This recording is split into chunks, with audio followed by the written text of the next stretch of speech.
नमस्कार, आप देख रहे हैं जोहार झारखंड। मैं हूं आपके साथ विभा उपाध्याय। झारखंड विधानसभा में आज भी हंगामे के आसार नजर आ रहे हैं।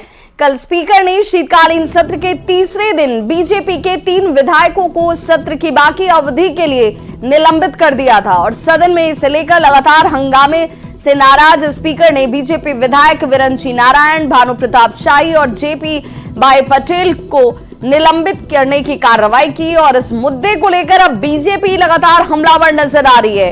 राज्यपाल से मुलाकात कर इसकी शिकायत तक की गई। इस मुद्दे पर आज भी हंगामा सदन के अंदर नजर आ सकता है और क्योंकि सदन में जो तल्खी है वो साफ तौर पर नजर आती है। विधानसभा के शीतकालीन सत्र में आज सदन में 3 विधेयक सरकार की तरफ से पेश किए जा सकते हैं। इनमें खतियान आधारित झारखंडी पहचान से संबंधित विधेयक है, प्रज्ञान यूनिवर्सिटी विधेयक और आंदोलनकारी परिवार के एक सदस्य को नौकरी में 5% आरक्षण से संबंधित विधेयक शामिल है।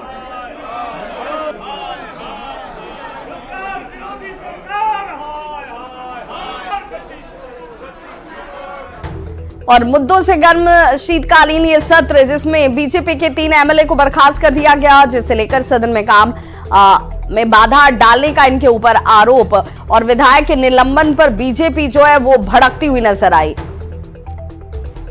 राज्यपाल से मुलाकात कर इसकी शिकायत तक की जाती है बीजेपी की तरफ से। वहीं आज सदन में 3 विधेयक पेश होंगे और खतियान पर आधारित विधेयक पेश किया जाएगा सदन के पटल पर। वहीं प्रज्ञान यूनिवर्सिटी बिल पेश होगा,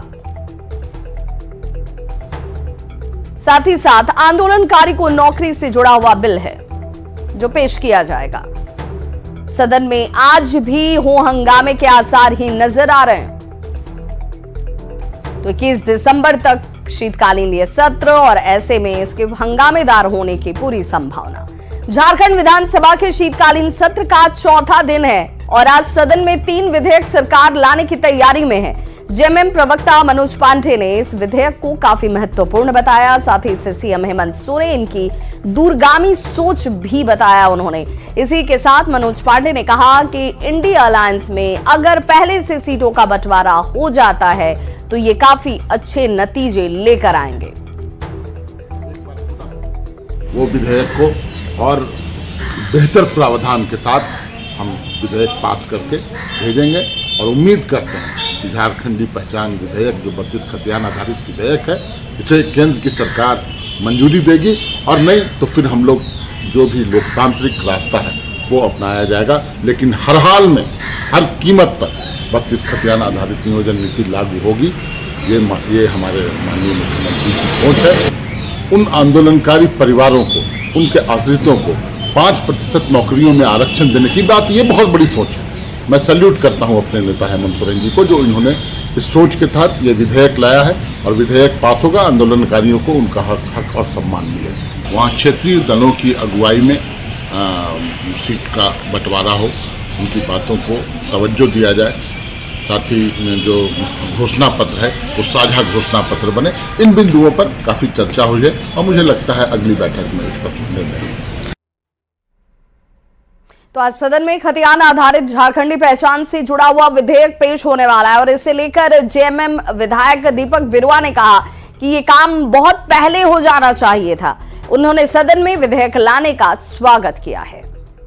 ये सब काम पहले होना चाहिए, लेकिन 23 साल के बाद सरकार सोच रही है, इसलिए कि जहां दूसरे राज्यों में वहां के मूल निवासियों को 3rd 4th ग्रेड में 100% आरक्षण उसको कहा जाएगा कि उनकी प्राथमिकता है।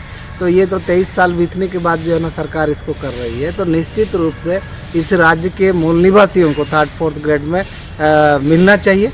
अब जो इस राज्य के निर्माण में जिनका योगदान रहा, आंदोलन कर रहे हैं, उनके परिवार को जो क्षैतिज आरक्षण दिया रहा है वो भी जरूरी है। इसलिए ये दोनों विधेयक जो है ना राज्य के बेहतरी के लिए है और इस राज्य की सेंटिमेंट से जुड़ा हुआ मामला।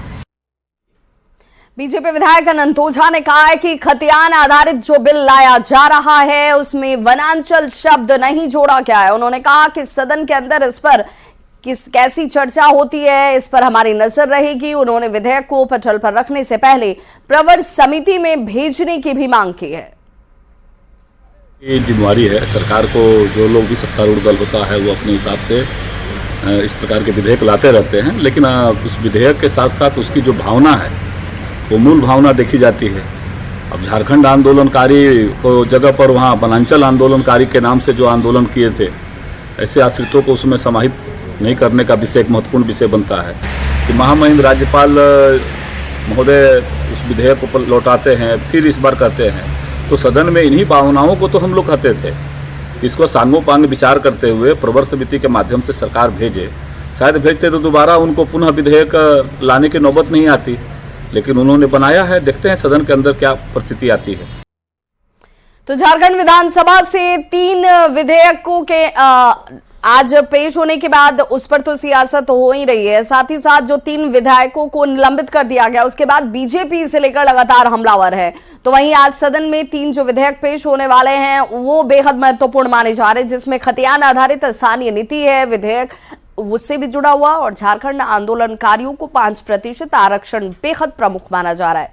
सत्र का चौथा दिन है, सदन में काम होगा या नहीं होगा, एक बार फिर से हंगामे का दौर रहेगा। हम जानने के लिए सीधे जुड़ जाते हैं अपने सहयोगी अविनाश के साथ, जो कि झारखंड विधानसभा से हमारे साथ इस वक्त सीधे जुड़ चुके हैं। अविनाश, आवाज पहुंच रही हो? तो सबसे पहले तो यही जानेंगे कि आज चौथा दिन, आज भी कुछ जनता के हित में काम होगा? जिन विधेयकों की खूब चर्चा हो रही है वो विधेयक क्या शांतिपूर्ण तरीके से पास हो पाएंगे, या फिर एक बार फिर से हो हंगामे का दौर ही दिखेगा? जरूर आज चौथा दिन है और मुझे नहीं लगता है कि हंगामा नहीं होगा, क्योंकि जो जनता के सवाल हैं वो ऐसे ही हंगामे के भेंट चल रहे हैं, और इसलिए शायद विधानसभा अध्यक्ष ने भी कहा था कि ये प्रश्नकाल को जो है वो हंगामा काल क्यों ना घोषित कर दिया जाए। देखिए, यहाँ इस वक्त जो कल निलंबित हुए विधायक हैं वो धरना पर बैठे हैं। 2 विधायक हैं, विरंची नारायण हैं, जेपी भाई पटेल हैं, और उनसे भी जानेंगे। यहाँ वो तोशक तकिया के साथ पहुंचे हैं, और ये जरूरी भी है कि उनसे जानना कि जो कल हुआ उसके बाद से आज की क्या स्थिति है।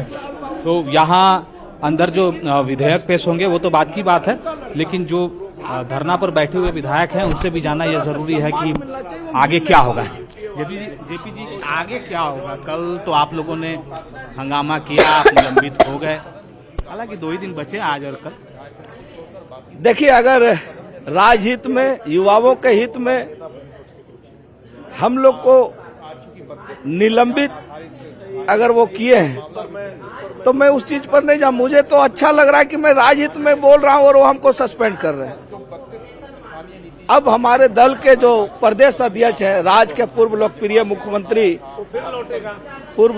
मुख्यमंत्री आदरणीय बाबूलाल मरांडी जी इसी सदन के सदस्य, हमारे नेता प्रतिपक्ष, हमारे विधायक दल के नेता अमर बावरी जी भी इसी सदन के सदस्य हैं। अब उन लोग जो तय करें हाउस कैसे चलेगा, लेकिन हम लोग अपना जो है, जो स्पीकर साहब ने जो व्यवहार, और ये पहली व्यवहार नहीं है, कई बार ऐसा हुआ है जैसे लगता है कि टारगेट में लेकर हम लोग पर कार्रवाई किया जाता है। अध्यक्ष जी तो कह रहे हैं कि आप हाईजैक करना चाहते हैं। बाकी जो सदस्य हैं जो सवाल पूछ रहे हैं वो अपने परिवार का नहीं पूछ रहे हैं, वो भी तो राज्य की जनता का ही पूछ रहे हैं। मेरा कहने का मतलब है, आप राज्य में जो कुछ घोषणा करके आपको यहाँ के युवाओं ने सत्ता दिया है, आपने युवाओं को नौकरी देने की बात कही थी, राज्य की विधि व्यवस्था को सुदृढ़ करने की बात कही थी, अल्पसंख्यक पिछड़ों को आगे लाने की बात कही थी, उन वादों को आप पूरा नहीं कर रहे।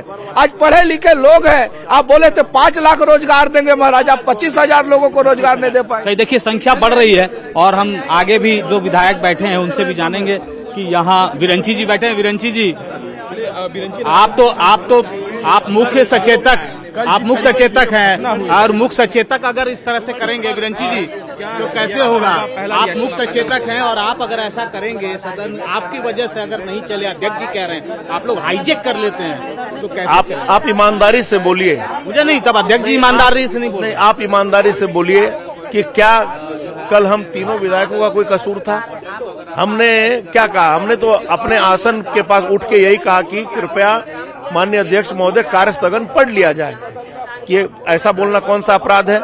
उसके बाद जब वो हमारी बात नहीं सुने तब हम लोग गए वेल में जाना भी हमारा संवैधानिक अधिकार है, और वेल में जाके हमने कोई न माइक तोड़ा, न अध्यक्षीय आसन पर जूता चप्पल फेंका, ना हमने बिल की कोई कॉपी फाड़ी, ना कोई गाली गलौज किया। तो मैंने यही कहा कि भाई आप पढ़ दीजिए ना, उन्होंने निलंबित करके मार्शल आउट कर दिया। तो देखिए झारखंड के नौजवान देख रहे हैं, लाखों नौजवान, और हर वो नौजवान देख रहे हैं जिनको यूपी वाले बोका समझ रहे हैं। हेमंत सोरेन जी बोका समझ रहे, वो बोका नहीं है। 24 में धोती खोल के रख देंगे इन लोगों का, यूपी वालों का, चिंता मत करिए। अच्छा विरंची जी, आज आप जब बाहर रहेंगे, 1932 खतियान का आज विधेयक आ रहा है, फिर आप कैसे बात रखेंगे? देखिए अब मुझे तो बाहर कर दिया, तो मैं अंदर कैसे बात रखूंगा? मुझे तो बाहर कर दिया, अब मैं आप ही के माध्यम से बात पहुंचा रहा हूं। देखिए 1932 हूबहू ला रहे हैं लोग, जो मुझे जानकारी है। तो जब हूबहू ला रहे हैं तो आप ही बताइए कि ये फिर लौटेगा कि नहीं लौटेगा। अरे भाई आपको 1985 पसंद नहीं आया, तो जिस रास्ते रघुवर जी ने 1985 लाया, उसी रास्ते पर आप चल के 1932 क्यों नहीं ला रहे? रघुवर जी तो राजभवन नहीं गए थे, रघुवर जी दिल्ली नहीं गए थे। तो आपको मैं चुनौती देता हूं, अगर आप में दम है ना, तो उसी रास्ते पर चलकर 32 ले आइए। हम 32 के विरोधी नहीं है, हम समर्थन करते हैं। अब लेके आके दिखाइए तो सही। अमित जी, सदन चलेगा या नहीं चलेगा? बिल्कुल नहीं चलेगा, और हम लोग नहीं चलने देंगे। हमारे विधायकों को बाहर निकाला गया। युवाओं के रोजगार के नाम पर यदि ऐसा बिहेवियर सरकार का रहेगा तो ये सरकार सदन चलाकर भी क्या करेगी? 5 लाख सरकारी नौकरी तो छोड़िए, अपने कार्यकाल में 1000 सरकारी नौकरी सरकार नहीं दे पाई है। ऐसे निकम्मे सरकार को हटना चाहिए, और यदि हम लोग इसके खिलाफ आवाज उठाएंगे तो इस प्रकार का उन लोग का बिहेवियर रहेगा तो ये निंदनीय है। देखिए ये कह रहे हैं बीजेपी विधायकों, अविनाश, इनके तेवर देखकर तो यही लग रहा है कि बीजेपी सदन के अंदर भी